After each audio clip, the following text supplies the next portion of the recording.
Jussi pere uus auto.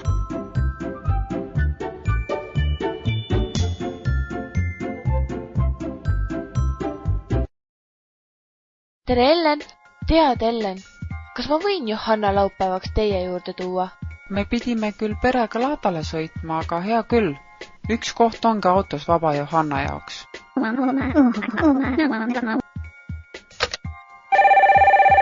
Tere Ellen, kas ma võin mõmmi laupäevaks teie juurde tuua? Oh, ma ei tea, me pidime kõik koos laadale sõitma ja auto on juba täis. Pole viga, võta mõmmi sülle. Oh, hea küll. Kas mõmmi ja Johanna tulevad meile laupäeval külla? Jah, ning ma ei teagi nüüd, mis me laupäeval teeme.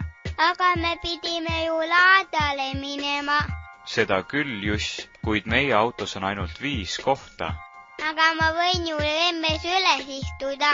Ei, Juss, nii ei saa, see on sulle ohtlik.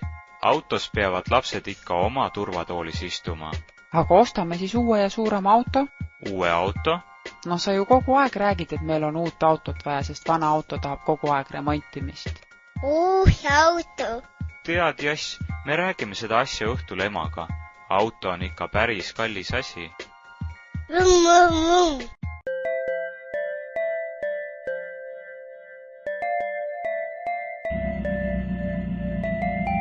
Kas me olemegi nüüd autopoes?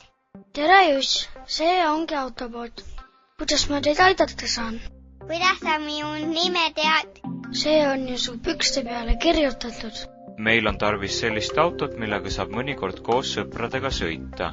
Meie autos on täna ainult 5 kohta, kõik ei mahu ära. Väga hea. Teile on vaja 7 või 8 kohalist autot. Mul on teile pakkuda 2 autot. Väga ilusad autod, aga mis nad maksavad? Palun, siin on hinnakiri. Suurem auto on ikka kallim. Ma arvan, et meile piisab 7-kohalisest täiesti. Lähme juba autot vaatama. Palun istuge sisse. Kuidas tunne on? Väga hea, ma sõidan praegu maanteel. Mis kiirusega sa sõidad, Juss? 90-ga muidugi. Aga kuhu siis Johanna ja mõmmi istuvad? Näe, Juss, siin taga ongi istmed Johanna ja mõmmi jaoks. Väga tore, mulle meeldib. Jätame vana auto siia ja sõidame juba uuega koju. Kas niimoodi saab?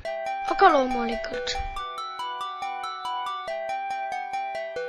Vaadake, seal ongi laat. Elas kortuks muinasjutt sai läbi.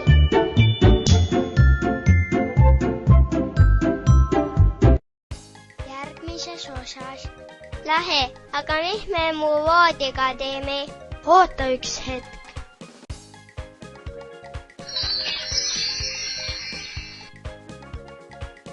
Nii vahva.